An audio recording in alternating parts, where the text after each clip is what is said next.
Welcome to I dream. నేను ఉదయశ్రీ. గత 3 days నుంచి కూడా ఈశ్వర్ సాయి, మాధురి రాథోడ్ వీడియో సోషల్ మీడియాలో వైరల్ అవ్వడంతో కొంతమంది దానిపైన కామెడీ చేస్తూ ఉంటే, చాలామంది ఇద్దరికి కూడా కొంతమంది ఈశ్వర్ సాయి భార్యకి సపోర్ట్ చేస్తూ మాట్లాడారు, కొంతమంది మాధురి రాథోడ్కి సపోర్ట్ చేస్తూ మాట్లాడారు. ఓకే, పెళ్ళైన వ్యక్తి ఇల్లీగల్ అఫైర్ పెట్టుకోవడం తప్పు, అండ్ మాధురి రాథోడ్ కూడా ఈశ్వర్ సాయితో ఇల్లీగల్ అఫైర్ పెట్టుకోవడం తప్పు. కానీ ఈశ్వర్ సాయి భార్య శరణ్య చేసిందేంటి? ఇక్కడ ఇద్దరి జీవితాలు సోషల్ మీడియాలో పడ్డాయి అని అంటే వాళ్ళిద్దరే కాదు, ఆ 2 కుటుంబాలకు సంబంధించిన వ్యక్తులు ఎంతోమంది ఉంటారు. ఇప్పుడు మరి మాధురి రాథోడ్ గురించి ఎంతమంది ఆలోచిస్తూ ఉన్నారు? ఈశ్వర్ సాయి కెరీర్ ఏంటి? మరి ఇప్పుడు మాధురి రాథోడ్ కండిషన్ ఎలా ఉంది? నిజంగా మాధురి రాథోడ్ శరణ్య ఆరోపించినట్లుగా ఇలా అంటే తన క్యారెక్టర్ అసాసినేషన్ చేసింది, నిజంగా అలాంటిదేనా మాధురి రాథోడ్? ఇప్పుడు మాధురి రాథోడ్ ఫ్రెండ్ గౌతమి మనతో ఉన్నారు. కొన్ని ఇయర్స్ వాళ్ళిద్దరూ కూడా కలిసి హాస్టల్లో ఉన్నారు. మరి ఇప్పుడు గౌతమి, నా ఫ్రెండ్ మాధురి రాథోడ్ అలాంటిది కాదు అని నేను సోషల్ మీడియాలో నేను తన గురించి మాట్లాడడానికి సిద్ధంగా ఉన్నాను అని మన స్టూడియోకి వచ్చింది. తనతో మాట్లాడదాం. హాయ్ గౌతమి. హలో అండి. ఎన్ని ఇయర్స్ మీ ఇద్దరు ఫ్రెండ్షిప్? మాది 2019 నుంచి వెళ్ళి మా ఫ్రెండ్షిప్. 2 ఇయర్స్ మేము కలిసే ఉన్నాము. దాని తర్వాత లైక్ నేను నా ఫ్యామిలీతో నేను షిఫ్ట్ అయిపోయాను, తను తన ఫ్యామిలీతో షిఫ్ట్ అయిపోయింది. కానీ ఈ వీడియో చూసినాక మీరు చూసిన గౌతమి అలాంటి సిచ్యువేషన్లో మీరు ఆ వీడియో చూడడం మీకు ఎట్లా అనిపించింది? యాక్చువల్గా చెప్పాలంటే అది అదొక డ్రామా అనే కైండ్ ఆఫ్కే వెళ్ళిపోయాం మేము. ఎందుకంటే మేము 5 ఇయర్స్ నుంచి తనని చూస్తున్నాం కాబట్టి ఎప్పుడు తన బిహేవియర్ ఆ కైండ్ ఆఫ్లో అసలు ఉండదు. మేమే ఒక షాక్లో ఉండిపోయినాం 1 డే అంతా. ఇది నిజమా అబద్ధమా, ఎవరైనా నిజంగానే ఇలా చేస్తున్నారా అనే కైండ్ ఆఫ్లోనే ఉండిపోయాం. కొన్ని వీడియోస్ వల్ల ఓకే ఇట్లా జరిగింది అని ఆ తర్వాత మేము రియలైజ్ అయ్యాల్సి వచ్చింది అంతే. ఇప్పుడు అంటే మీరు ఏం మాట్లాడాలనుకుంటున్నారు మాధురి రాథోడ్ గురించి? మీకు అసలు ఫస్ట్ మాధురి రాథోడ్తో ఎంత క్లోజ్ బాండింగ్ ఉంది? మేము కలిసి స్టే చేసామంటేనే అర్థం చేసుకోండి. అంతే, తన పర్సనల్ లైఫ్ నాకు తెలుసు. తను ఈ ప్రొఫెషనల్కి రావాలి అని అనుకున్నప్పటి నుంచెల్లే మేము టిక్టాక్ నుంచెల్లే మేము పరిచయం. అప్పటి నుంచి కలిసి వీడియోస్ చేయడము, ఇలా రీల్స్ అనేవి చేయడం అలా చేస్తూ ఉంటుండే. బట్ తను మాత్రం ఎప్పుడు ఇలాంటి దానికి వెళ్తుంది అని మాత్రం మేము ఎక్స్పెక్ట్ చేయలేదు. మీరేం చేస్తుంటారు? యాక్చువల్లీ నేను ఆర్టిస్ట్నే.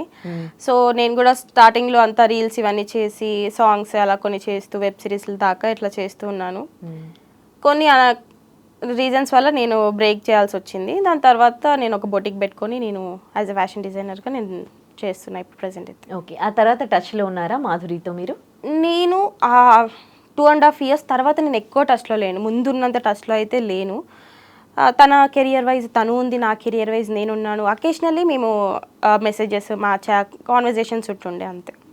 ఓకే, సో అంటే మీరు కొన్ని ఇయర్స్ కలిసి ఉన్న ఒక ఫ్రెండ్ లైఫ్ సోషల్ మీడియాలో ఒక చిన్న వీడియోతో మొత్తం కెరీర్ అంతా పడిపోయింది. సో ఒక ఫ్రెండ్గా మీకు ఎట్లా అనిపించింది ఆ కండిషన్లో మాధురిని చూడడము? తట్టుకోలేకపోతున్నాం యాక్చువల్లీ చెప్పాలంటే. అది నా ఫ్రెండ్ అయినా నేనైనా మీరైనా అందులో ఆ పొజిషన్లో ఎవరున్నా కూడా అది కరెక్ట్ కాదు అనే ఫీల్లోనే ఉండిపోతాను నేనైతే. కానీ ఒక విషయం చెప్పండి, అంటే అతను పెళ్ళైన వ్యక్తి, అలాంటి వ్యక్తితో మీరు అట్లా ఇల్లీగల్ అఫైర్ పెట్టుకోవడము తప్పే అవుతుంది కదా? డెఫినెట్గా తప్పని నేనేమనట్లే, కరెక్ట్ అని నేనేమనట్లేదు, తప్పే చేసింది. But end of the day ఇప్పుడు స్పాయిల్ అయింది మాత్రం మాధురి లైఫ్ ఒక్కటే. ఎందుకంటే వాళ్ళ వైఫ్ ఆటోమేటిక్గా ఆయనతోనే ఉంటుంది, చేస్తుంది. రేపు అబ్బాయిని 10 మంది ఏమన్నారు కావచ్చు, కానీ అమ్మాయి పోతే ఎన్ని ఉంటాయి. ఇండస్ట్రీలో ఉంటున్నామంటేనే ఎన్నో నెగిటివిటీస్, మనం చేసినా చేయకపోయినా వాటన్నిటి నుంచెల్లే మనం గెటిన్ అవుతున్నాం అంటేనే వీఆర్ వెరీ స్ట్రాంగ్. అలాంటిది ఇప్పుడు ఒకేసారి ఇంత ఫేమ్ వచ్చిన తర్వాత ఇంత స్పాయిల్ చేస్తే తనకి రేపు కెరియర్ ఏముంటుంది? చేయాలన్నా కూడా లోపల ఉండిపోతుంది కదా మనకి. చూసే వాళ్ళు ఏమనుకుంటారు, అసలు నేను పోతానా, ఫేస్ చూపించుకుంటానా అనే భయమే ఎక్కువ ఉండిపోతుంది. ఇప్పుడు మాధురి ఎట్లా ఉంది ఏంటి? మీరు ఏమైనా తనతో మళ్ళీ కాల్ చేయడం మాట్లాడడం ఏమైనా చేశారా? లేదు, నేను ఈ సిచ్యువేషన్ అయిన 3 డేస్ నుంచి అయితే నేను టచ్లోకి వెళ్ళలేదు. బట్ తెలిసినంత వరకు అయితే ఇంకా ఫ్యామిలీలో కొన్ని డిస్కషన్స్ అయితే అవుతున్నాయి అన్నట్టుగా తెలిసింది. ఎప్పుడైనా తన పర్సనల్ విషయాలు మీ దగ్గర షేర్ చేసుకుందా? మేము కలిసి ఉన్నప్పుడైతే షేర్ చేసుకుంది. ఆఫ్టర్ దట్ అయితే ఇంకా తన కెరియర్ మీదనే ఫోకస్ ఎక్కువ. అతనికి ఏది ఏమైనా సరే నేను మంచి కొరియోగ్రాఫర్ అవ్వాలి, మ్మ్. తన డ్రీమ్ అదన్నమాట. లేడీ కొరియోగ్రాఫర్ అవ్వాలి, ఇండస్ట్రీలో ఇట్లా ఉండాలి అనేది తన డ్రీమ్. ఓకే. ఈ ఈశ్వర్ సాయితో పరిచయం గురించి ఎప్పుడైనా మీతో చెప్పిందా? లేదండి, ఈశ్వర్ సాయి రీసెంట్గా ఒక 1 year నుంచి మేబీ వాళ్ళ వీడియోస్ అన్ని చేస్తూ ఉన్నారు, కలిసి రీల్స్ చేయడము, సాంగ్స్. ఒక సాంగ్ అది కూడా తన వల్లనే ఆ అబ్బాయికి రీచ్ వచ్చింది, కంటిన్యూస్గా చేస్తూ ఉండిపోయినారు. మ్మ్. ఇప్పుడు ఎవరిదైనా ఒక పెయిర్ హైలైట్ అవుతుంది అని అంటే ఇంకా కంటిన్యూ చేయడానికి ట్రై చేస్తాం కదా అవును. మనకి వాళ్ళ వల్ల. సో అంతే. బట్ ఆయన గురించి అయితే నాకు స్పెసిఫిక్గా ఏం తెలియదు, కొంతవరకు ఈ ఇన్స్టాగ్రామ్ వల్లే. మ్మ్. మాధురి గురించి చాలా వల్గర్గా శరణ్య సిస్టర్ అనుకుంటాను ఆవిడ, చాలా వల్గర్గా మాట్లాడారు. దానికి ఎయిడ్స్ ఉంటుంది, అందరికి అంటుకుంటుంది, ఇలాంటి మాటలు విన్నప్పుడు చాలా, అంటే ఫైనల్గా భార్యాభర్త ఇద్దరు కలిసిపోయారు. అండ్ అట్లీస్ట్ ఈశ్వర్ సాయిని నమ్మి ఆ అమ్మాయి అక్కడికి వెళ్ళినందుకు కనీసం ఈశ్వర్ ఆ అమ్మాయి పైన చేయి చేసుకుంటూ ఉంటే కూడా ఆపకుండా, అంటే తన లైఫ్ తను చూసుకున్నారు. అవును. ఇక్కడ ఎయిడ్స్ ఉంది అని అంటే మరి ఎయిడ్స్ ఉన్న అమ్మాయితో 7 years నుంచి వెళ్ళి లైక్ మీరు ఒక ర్యాపో మెయింటైన్ చేస్తున్నారు మాధురితోని, తన వైఫ్ కూడా మాట్లాడుతుంది అని తనే చెప్తుంది. మనకైతే స్పెసిఫిక్గా తెలియదు, వెళ్ళి చూసింది అయితే లేదు. వాళ్ళ వైఫే మనకు చెప్తుంది, నాకు మంచి ర్యాపో ఉంది, నాతోనే ఉండేది, నాతో మాట్లాడేది, ఎవ్రీథింగ్ షేర్ చేసేది, మాకు ఇష్యూస్ అయినా కూడా సార్ట్అవుట్ చేసేది అని. మరి అన్ని తెలిసిన అమ్మాయికి మరి ముందే కూర్చోబెట్టి ఎయిడ్స్ ఉన్న అమ్మాయి దగ్గరికి ఎందుకు పంపిస్తున్నావు? షూట్స్ చేయడానికి వాళ్ళకి అసలు తెలియదు కదా, భార్యకి అక్కడికి వచ్చేంత వరకు కూడా ఈ అమ్మాయి ఆ అమ్మాయి, నేను అనుకున్నాను ఈ అమ్మాయి అని శరణ్య వాళ్ళ సిస్టర్ అన్నది, కానీ అక్కడికి వచ్చేందుకు శరణ్యకు కూడా తెలియదు. కానీ ఒక భర్త ఇంకొక లేడీతో కలిసి ఉంటే ఆబ్వియస్లీ ఒక వైఫ్ కి పెయిన్ అనేది ఉంటుంది. డెఫినెట్ గా ఉంటుంది. యాజ్ ఏ వైఫ్ గా అవన్నీ నేను యాక్సెప్ట్ చేస్తాను. కానీ నీకు తెలియదు అని అన్నప్పుడు దాన్ని ఇంకొక జోనర్లో కూడా మనం సార్ట్అవుట్ చేసుకునేది ఉంటుంది కదా. ఇప్పుడు ప్రొఫైల్స్ హై ఉంది తనది, ఇన్స్టాలో తనకంటే ఒక స్టార్డమ్ వచ్చింది, దాన్ని ఇంకొక వేళ చేసుకొని ఉండి నిజంగా నువ్వు వీడియోస్ తీసుకున్నావు, తీసుకో, నీ దగ్గర పెట్టుకో, చెప్పు నువ్వు ఇలా చేస్తున్నావు కాబట్టి రేపటి రోజు నువ్వు ఏమైనా చేస్తే నేను ఇంకేమన్నా తీసుకుంటాను అనేసి లీగల్గా వెళ్తాను అని. కానీ ఇలా పెట్టేసి నా హస్బెండ్ ఒకటే సర్దిపూస అని మాట్లాడితే అది కరెక్ట్ కాదు కదా. ఎండ్ ఆఫ్ ది డే ఇప్పుడు మీరు ఇద్దరు ఒకటే ఉన్నారు, రేపు దీన్ని ఎవరు పెళ్లి చేసుకోవాలి? అంటే దీని వెనకాల ఏమైనా ప్లానింగ్స్ ఉన్నాయా? ఈ తన కెరీర్ స్పాయిల్ చేయాలి అని ఎవరైనా అనుకుంటున్నారా, లేకపోతే ఎందుకు చేశారని? మేబీ చెప్పలేము, నెంబర్ ఆఫ్ రీజన్స్ ఉండొచ్చు, డామ్ షూర్ ఉండొచ్చనే అనుకుంటున్నాము. ఇదైతే ప్రీ ప్లాన్డ్ అని మాకు అనిపిస్తుంది, ఎందుకంటే మాధురి మాకు తెలుసు, తను ఏంటి అనేది మాకు తెలుసు కాబట్టి మేబీ ఇలా చెయ్యదు కదా అని ఒక దాంట్లో మేము ఆలోచిస్తున్నాం. యాజ్ ఏ వైఫ్గా తను కూడా ఏమనుకుంటుంటే తన హస్బెండే మంచివాడు, తిను రాంగ్ అనేసి తను అనుకుంటుంది. కానీ యాక్చువల్గా వాళ్ళు ఓపెన్ అయ్యి మాట్లాడేదాకా మనకు కూడా ఏమీ తెలీదు, ఈ అజంప్షన్స్ అన్నీని. ఓకే. ఇప్పుడు మాధురి రాథోడ్ది ఇంకా ఆ రోజు నుంచి చూసుకుంటే ఇంకా ఆవిడకి ఎంతో మంది ఫాలోవర్స్ ఉన్నారు, మంచిగా 1 dayలో 100K ఫాలోవర్స్ పెరిగారంటే తను ఒకవేళ ఆ తప్పుడు అమ్మాయి, ఇప్పుడు తన వాళ్ళ చెల్లి ఓ సంథింగ్ ఎవరో మాట్లాడారు, 10 మందితో పడుకునే అమ్మాయి అది ఇది అని మాట్లాడుతూ ఉంది, తను చూసిందా? ఎలాంటి స్టేట్మెంట్స్ పాస్ చేస్తున్నారంటే తనకు మొత్తానికి రేపు కెరియర్ వదిలేసేయండి, ఏదో ఒకటి చేసి బ్రతుకుతుంది కావచ్చు. మనకంటే లైఫ్ పార్ట్నర్ ఇంపార్టెంట్, మనం ఒకే సర్టన్ ఏజ్ వచ్చాక మనకి ఇంపార్టెంట్. ఆ టైంలో ఇప్పుడు ఎవరు చేసుకుంటారు ఇవన్నీ తెలిసి? వాల్యూ ఉంటుందా? ఏది ఉండదు. ఇవన్నీ మాట్లాడడం తెలిసినట్టుగా ఇదైతే రాంగ్, మేమైతే అసలు యాక్సెప్టే చెయ్యము. ఇలాంటి ఇన్సిడెంట్స్ చాలా జరుగుతూ ఉంటాయి, కానీ ప్రతిసారి కూడా అంటే మన దగ్గర ఎట్లా అంటే ఒక అబ్బాయి చేశాడు అనుకోండి, వాడు మగాడు అని ఒక దాంట్లో ఆయనంత సమాజం తక్కువ చూడదు, కానీ అమ్మాయిని మాత్రం చాలా బ్లేమ్ చేస్తుంది, వాళ్ళకి మానసికంగా వాళ్ళని కిల్ చేసేస్తుంది. సో ఎన్నో సార్లు ఒక యమున యాక్ట్రెస్ నుంచి, ఒక సెలబ్రిటీ నుండి తీసుకుంటే ఇప్పటి వరకు కూడా ప్రతిసారి బ్లేమ్ అవుతోంది ఆడవాళ్ళే, అండ్ ఆడవాళ్ళని బ్లేమ్ చేస్తుంది కూడా ఆడవాళ్ళే. So how do you feel for that? Shame అనుకోవాలి ఇంకా మనమే, షేమ్గా ఫీల్ అవ్వడమే. ఒక అమ్మాయిని ఇంత అది చేయడం కూడా కరెక్టే కాదు, చెప్పాల్సింది తను అని నా ఒపీనియన్. ఒకవేళ నిజంగా తను ఆ కుటుంబాన్ని తన భర్త కావాలి అని అనుకుంటే తన భర్తకి ఏ విధంగా ఫ్యూచర్ ఉంటుంది వీడియో పెడితే అని తను ఒక్కసారైనా థింక్ చేసి ఉంటుందంటారా? ఆలోచిస్తే అసలు పెట్టదు కదా, తీయదు. ఫస్ట్ తీసింది తను కాదు, వేరే వాళ్ళు మా వాళ్ళు తీశారు అనేసి చెప్తా ఉంది. మరి మీరు వీడియోస్ తీసేటప్పుడు శేఖర్ వైరస్ గారిని కూడా మెన్షన్ చేయని తన వైఫే అంది. ఆ ఆడియోలలో వీడియోలలో మనం చూస్తే. సో వీళ్ళందరినీ నువ్వు ఇంక్లూడ్ చేస్తూ పోతున్నావు అందరినీ. మరి అది ఎంతవరకు కరెక్ట్? నువ్వు అసలు పెట్టొద్దు అనే పర్సన్ అనేసి చెప్తున్నారు. దట్ యాంకర్ వేదాంశ్ ఇంటర్వ్యూ తీసుకున్నారు తనది. సో దాంట్లో కూడా చెప్పింది, నేను అసలు వీడియో పెట్టాలనే లేదు, ఆల్ ఆఫ్ ద సడన్ మా వాళ్ళు పెట్టేశారు, విత్ ఇన్ 10 minutesలో తీసేశారు, బట్ అప్పట్లోపే వేరే వాళ్ళు డౌన్లోడ్ చేసేసి అవన్నీ పెట్టారని మాట్లాడారు. పెట్టించడానికి స్కోప్ ఇచ్చిందే మీరు, మళ్ళీ పెట్టొద్దు చెయ్యొద్దు అని కవర్ చేస్తూ ఉంటారంటే ఇక్కడ జనాలేం పిచ్చోళ్ళు అయితే కాదు, అన్నీ చూస్తూ ఉంటారు, అన్నీ అబ్జర్వ్ చేస్తూ ఉంటారు. ఎస్పెషల్లీ మనకు ఒక పర్సన్ తెలిసినప్పుడు A to Z అన్నీ చూస్తాము, ఏది రైట్ ఏది రాంగ్ ఎట్లా అవుతుంది అని అనేసి. మరి అలా మాట్లాడుతూ ఉంది, 2 దిక్కులో ఆమెనే మాట్లాడుతూ ఉంది.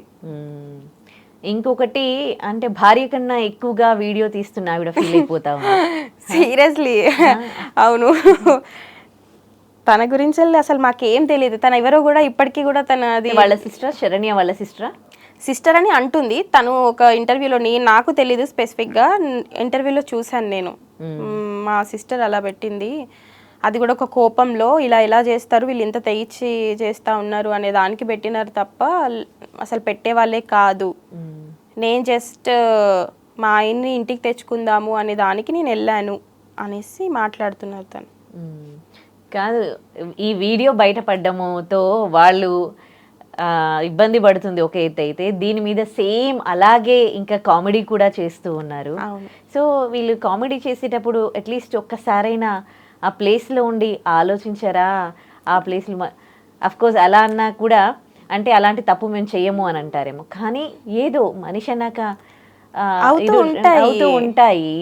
చేసింది అమ్మాయి, చేసింది అమ్మాయి, పెళ్లి కాని అమ్మాయి, తెలీదు, చేసింది తప్పే, కానీ తప్పు చేస్తే కానీ మనం రియలైజ్ అయ్యేట్టు చేయాలి, కానీ మరీ ఒక జీవితంతో ఆడుకునే దాన్ని ఫన్గా చేయడం ఎంతవరకు కరెక్ట్? అసలు కరెక్టే కదా, వాళ్ళకే ఉండాలి కొంచెమైనా కామన్ సెన్స్. ఇలాంటివన్నీ ఒక అమ్మాయిని చేస్తే రేపు మనకు అదే పొజిషన్ వచ్చినా, మన ఫ్యామిలీ మెంబర్స్కి అదే పొజిషన్ వస్తే ఎలాగా అని ఆలోచించాలి వాళ్ళు కూడా. తను ఏదో నల్లగా ఉంది అనేసి వితౌట్ మేకప్ అని చూడలేకపోతున్నా ఇలాంటి కామెంట్స్. అసలు ఆల్రెడీ చచ్చిన పాముని ఇంకా చంపడం అంటే ఇదేమో అనిపిస్తుంది. ఇప్పుడు మీకు దొరికింది కాబట్టి మీరు అంటున్నారు, అంతకు ముందు వరకు తను రీల్స్ చేసినాయి అన్ని మీరు పోస్టులు కూడా పెట్టుకున్నారు, ఎంతో మంది కొలాబరేషన్స్ పెట్టుకున్నారు. అంటే మంచి అయితే మంచి, చెడు అయితే చెడు. ఏంటంటే జనాలకి ఏదైనా కూడా దొరికింది అని అంటే దాన్ని ఏదో ఒక విధంగా మాట్లాడాలన్న కాన్సెప్ట్లోనే ఉన్నారు తప్ప ఏది కరెక్ట్, ఏది మాట్లాడాలి, ఏది మాట్లాడొద్దు అనేది ఎవ్వరూ ఆలోచించట్లేదు. ఎస్పెషల్లీ మీడియా, ఈ ట్రోలర్స్ ఏది దొరికితే అది వేసుకుంటున్నారు అంతే. తనకి ఇంతమంది ఫాలోవర్స్ ఉన్నప్పుడు ఎంతో క్రేజ్ ఉంటుంది, ఎంతో మంది మెసేజ్లు చేస్తూ ఉంటారు, ఇష్టపడతారు. సో ఇంతమందిని కాదని ఈశ్వర్ సాయితో తను ఇలా ఈశ్వర్ సాయికి దగ్గర అవ్వడం మీకేమనిపిస్తుంది? తను ఎప్పుడైనా తన ఫ్యాన్ ఫాలోయింగ్ గురించి, తన క్రేజ్ గురించి ఎప్పుడైనా మాట్లాడేదా? అవును, తనకి ఉన్న ఫాలోయింగ్కి అసలు ఆయన ఇంత కూడా కాదు ఈశ్వర్ సాయి, అసలే కాదు. తను అనుకుంటే ఎన్నో పెట్టుకోవచ్చు, ఎన్నో చేసుకోవచ్చు, బట్ ఆ కైండ్ ఆఫ్ అ పర్సన్ కాదు. ఉంటే జెన్యూన్ రిలేషన్షిప్లోనే ఉండేది, ఒకటే రిలేషన్ ఉండే, ఆ ఒక రిలేషన్ కూడా బ్రేక్ అయ్యి ఉంటుండే. తను అది ట్రోమాలో ఉంది అంతే తప్ప వేరే ఇంకేమీ లేదు. ఇప్పుడు ఏదో ఆయన షోల్డర్ ఇచ్చాడు, ఈమె షోల్డర్ తీసుకుంది అని పిచ్చి పిచ్చిగా వాగుతూ ఉన్నారు. తినేమన్న కిడ్డా, ఆయనేమన్న కిడ్డా షోల్డర్ ఇవ్వడానికి, ఈమె షోల్డర్ తీసుకోవడానికి? తనకే పెద్ద ఫ్యామిలీ ఉంది కదా, తనకే అరౌండ్ 6 members, వాళ్ళు టోటల్ 6 members సిస్టర్స్. సో తమ్ముడు వాళ్ళది అంతా ఇప్పుడు వెల్ సెటిల్డ్ ఫ్యామిలీ. వాళ్ళకి ఇండస్ట్రీ గురించి తెలియదు అనేది ఏమీ లేదు, వాళ్ళకే వాళ్ళు కూడా ఇండస్ట్రీలోనే ఉన్నారు, అన్నీ తెలుసు, అంత పాజిటివిటీ ఉంది, ఫ్యామిలీ సపోర్ట్ తనకి ఎక్కువ. మీరు తన ఇన్స్టా చూస్తే హాఫ్ ఆఫ్ ద రీల్స్ వాళ్ళ ఫ్యామిలీతోనే ఉంటాయి. ఇంకా అలాంటప్పుడు తనకి ఇంకా ఇలాంటివి చేయడానికి ఏమని ఉంటుంది? ఏమీ లేదు, బయట నుంచే లేదు అంత ఫోర్స్. ఇప్పుడు ఎఫెక్ట్ అయినవి ఈశ్వర్ సాయిది పక్కన పెడితే, ఇంత పెద్ద ఫ్యామిలీ మాధురి రాథోడ్ చేసిన ఒక చిన్న తప్పు, అది అంటే అనాలంటే కూడా చాలా ఇబ్బందిగా ఉంది. ఏమో చెప్పలేము, ఏది తప్పు ఏది ఒప్పో మనం చెప్పలేము. సో ఇంతమంది జీవితాలతో తన భర్త కోసం అఫ్కోర్స్ తన పెయిన్లో ఉంది, మీనింగ్ ఉంది, కానీ తను ఆడుకుంది ఒక్కరి జీవితంతో కాదు, ఇంతమంది జీవితాల ఫ్యామిలీతో. సో ఏమంటారు, ప్రతిసారి కూడా ఆడవాళ్ళకి ఇలాంటి ఇబ్బందులే వస్తూ ఉంటాయి. మీన్స్ ఏదైనా తప్పు జరిగినప్పుడు ఆడవాళ్ళని పాయింట్అవుట్ చేస్తూ ఉంటారు. డెఫినెట్గా అంతే. తను అసలు ఆ వీడియో పెట్టకుండా ఫ్యామిలీకి ఆ వీడియో చూపెట్టో లేకపోతే ఫ్యామిలీతో కూర్చోబెట్టి మాట్లాడేది ఇంకో కైండ్ ఆఫ్ వే ఉంటుంది. ఇఫ్ ఇన్ కేస్ మొత్తానికి నా మొగుడొద్దు, నాకు ఇంకా ఎట్లనైనా చేసి వీళ్ళని బయట వేసేయాలి అని అనుకున్నప్పుడు నువ్వు ఇలాంటి థింగ్స్ చేసినా కూడా మేబీ అది కొంచెం ఒక అర్థం ఉంటుంది కావచ్చు. ఎందుకంటే నేనేం మిస్టేక్ చేయలేదు వాళ్ళనే ప్రొజెక్ట్ చేయడానికి అని. బట్ ఇక్కడ నువ్వు నీకు ఇట్లా మంచిగా ఉండాలి, ఒకరి లైఫ్ స్పాయిల్ అయిపోవాలి అని కైండ్ ఆఫ్కి తీసుకొని వచ్చింది తను. ఆ వే అనేది రాంగ్. తను అన్నది ఏం రాంగ్ కాదు. ఆమె మాటలు కొన్ని కూడా వల్గర్గా మాట్లాడేసింది, 10 మంది దగ్గరికి వెళ్తుంది అలా ఇలా అని మాట్లాడేసింది. బట్ అలాంటివి నీకు తెలియనప్పుడు నువ్వు తెలియనట్టే ఉండాలి. ఏదో కోపంలో హీట్ ఆఫ్ ద మూమెంట్లో ఇలాంటివన్నీ మాట్లాడి దాన్ని ఇంకా ఫైర్ చేయడము ఇంకా మరి ఎఫెక్ట్ అవుతాయని ఆలోచించాలి కదా. తన హస్బెండ్ ఒక్కడిదే లైఫ్ కాదు, అమ్మాయిది కూడా లైఫే. ఇప్పుడు తన హస్బెండ్ కెరీర్ ఎఫెక్ట్ అవ్వకుండా మళ్ళీ వచ్చి తన మంచుడు తిను మెసేజెస్ చేసింది, తినే ఆ మెసేజెస్ చేయడం వల్ల నా భర్తని బుట్లో వేసుకుంది అన్నట్టుగా మాట్లాడింది ఆవిడ. ఏమి ఆయన అంత వీకా? ఒక అమ్మాయి ఏదో మెసేజెస్ చేయగానే నువ్వు పడిపోయేంత వీకా? అబ్బాయి కాదు కదా, ఆయనకేం తెలియక కాదు కదా, అన్నీ తెలిసే చేస్తారు. ఇక్కడ తెలియక చేశారు, ఏదో బై మిస్టేక్ చేశారు అని చెప్పిన వాళ్ళు ప్రోలు అంతే, వాళ్ళకి అన్నీ తెలిసే చేస్తారు. ఇక్కడ మా ఆయన తెలియక చేశాడని చెప్తున్న ఆమె నమ్మింది చూడండి, ఆమె ఎర్రిది అనుకోవాలి ఫస్ట్. ప్రేమతో నువ్వు అన్ని నమ్ముతున్నావు కావచ్చు, నా హస్బెండ్ అలా కాదు, అసలు ఆయన తాగరు, ఆయన ఇది చేయరు అని అంటే ఎవరు తాగిపిస్తారు? నోట్లో పోసి అయితే తాగిపోరు కదా ఎవరును. అవంతా ఏదో తనకి సైడ్కి మాట్లాడుకుంటుంది, కానీ తను ఎంత రాంగ్గా మాట్లాడుతుంది అనేది యాజ్ ఎ హ్యూమన్స్గా మాట్లాడాలి ఎప్పుడు కానీ. ఈ సీక్వెన్స్ వచ్చినప్పుడు ఎవరికి ఏం జరుగుతుంది ఎఫెక్ట్స్ అనేసి. ఇప్పుడు తనకి కూడా ఎఫెక్టే కదా, రేపు ఏం మొహం పెట్టుకుని బయట వెళ్తారు చేస్తారు.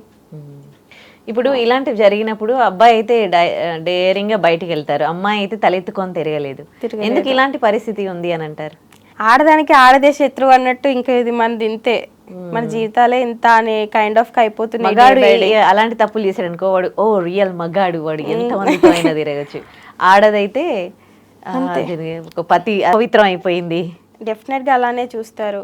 ఇంకా ఇప్పుడు బయటికి తనది నెక్స్ట్ కెరియర్ ఎలా ఉంటుందో ఊహించాలంటేనే కష్టంగా ఉంది. అంటే మాకే ఇలా అనిపిస్తుంది, తన సెల్ఫ్కి ఇంకెంత ఫీల్ అవుతుంది. తను ఇన్ని ఇయర్స్ కష్టపడి ఆ ఫేమ్ తెచ్చుకుంది, జస్ట్ ఒక డే తన లైఫ్ అంతా ఉల్టా పుల్టా అయిపోయింది. ఒక చిన్న మిస్టేక్ జీవితాలని ఎంత అధపాతాళానికి తొక్కేస్తుంది అన్నదానికి మాధురి రాథోడే ఎగ్జాంపుల్ అనుకుంటాను నేనైతే.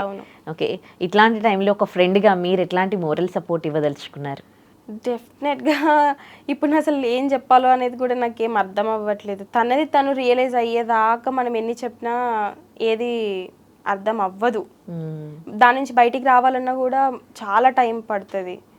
ఎందుకంటే తను సెల్ఫ్గా కెరియర్ ఎంత బిల్డ్ చేసుకుందో అంత స్పాయిల్ చేసుకున్నట్టే కదా. ఇప్పుడు ఇది కూడా మళ్ళీ తనే ఓవర్కమ్ చేస్తూ రావాలి. మాకేదైనా మాట్లాడాలన్నా కూడా మాకే వస్తలేదు మనసు, వెళ్ళి చూడాలి మాట్లాడాలి అని. బట్ మేము చాలా ఫీల్ అవుతున్నాం ఇలా అంతా అయిందనేసి. దొరికినోడు దొంగ అన్నట్టుగా ఇప్పుడు తిన జీవితం బయటపడింది కాబట్టి వాళ్ళందరూ నీతులు చెప్పడానికి వస్తారు. అసలు మన చుట్టూ ఉన్న వాళ్ళు ఎంతమంది ఎన్ని, of course that is wrong, obviously మనం we are not supporting that.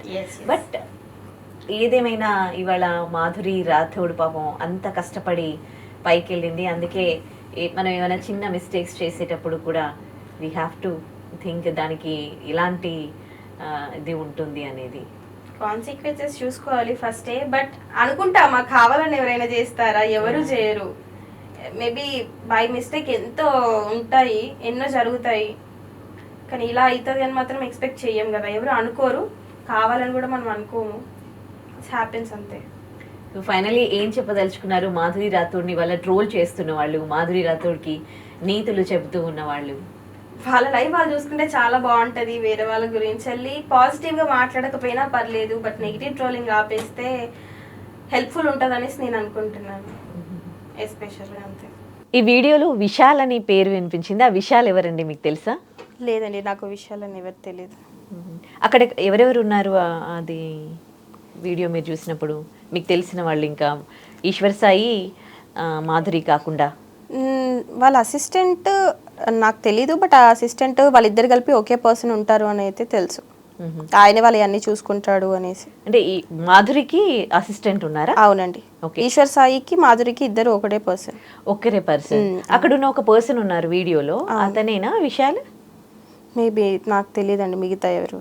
Okay. Only వాళ్ళ వైఫ్ అయితే చూసాము, మాధురి అండ్ ఈశ్వర్ సాయి వీళ్ళు మాత్రమే తెలుసు. ఓకే, మీతో అప్పుడు రూమ్మేట్ గా ఉన్నప్పుడు ఎవరైనా అసిస్టెంట్ ఉన్నారా? ఆహా, అప్పుడు లేరండి. ఓకే. అప్పుడు లేదు. మేబీ తనకి కొంచెం ఫేమ్ వచ్చిన తర్వాత ఇంకా తను మేనేజ్ చేసేది పేజెస్ అవి ఇవి కాబట్టి మేబీ అప్పుడు ఉండొచ్చు. ఓకే, ఇప్పుడు ఫైనాన్షియల్ గా తను స్టేబుల్ గా ఉందా? మీన్స్ ఈ she happy with whatever she's earning? Max అప్పటికంటే ఇప్పుడైతే చాలా బెటర్ అయ్యింది. తను ఓన్గా ఎర్నింగ్ చాలా బాగుంది. ఓకే, తనతో మీరు బయటికి వెళ్ళినప్పుడు రెస్పాన్స్ ఎట్లా ఉండేది? Everything good. తను మేము అందుకే ఇంత సఫర్ అయ్యేది, యాక్చువల్ ఫీల్ అయ్యేది. తను ఇంకా డార్క్ గా ఉందని కొంతమంది కమెంట్ చేస్తూ ఉన్నారు. ఆ కమెంట్స్ విన్నప్పుడు మీ ఒక ఫ్రెండ్ ని, అంటే ఎంత కష్టపడి స్క్రీన్ పైన వరకు వెళ్ళాలి, ఒక మనల్ని ప్రూవ్ చేసుకోవాలి అంటే స్మాల్ స్క్రీన్ లో కానీ ఫోక్ డాన్స్ లో కానీ అది ఎంత కష్టం. కానీ ఒక కమెంట్ వాళ్ళ పైశాచిక ఆనందానికి కొంతమంది కమెంట్ చేస్తూ ఉంటారు. ఇప్పటికీ మన దగ్గర అంటే రూపురేఖలు చూసి కమెంట్ చేయడం, ఇవన్నీ ఒక లేడీగా అండ్ తన ఫ్రెండ్గా మీకేమనిపిస్తుంది? నాకేమనిపిస్తుంది అంటే కలర్ దేనికి పనికిరాదు. First talent important. టాలెంట్ ఉంటే ఎట్లనైనా చేసుకోవచ్చు. ఇప్పుడు అందరూ స్లిమ్గానే మొత్తం జీరో సైజ్ మెయింటైన్ చేయాలనంటే కాదు. If in case zero size ఉన్న వాళ్ళు తనలా డాన్స్ చేయగలుగుతారా? లేదు కదా. ఎవరి టాలెంట్ వాళ్ళది. దానికి బాడీ షేమింగ్ చేయడం అనేది నేను కూడా యాక్సెప్ట్ చెయ్యను. True, talent is a real beauty. Beauty, yes, అంతే. Right. Thank you so much. Thank you అండి.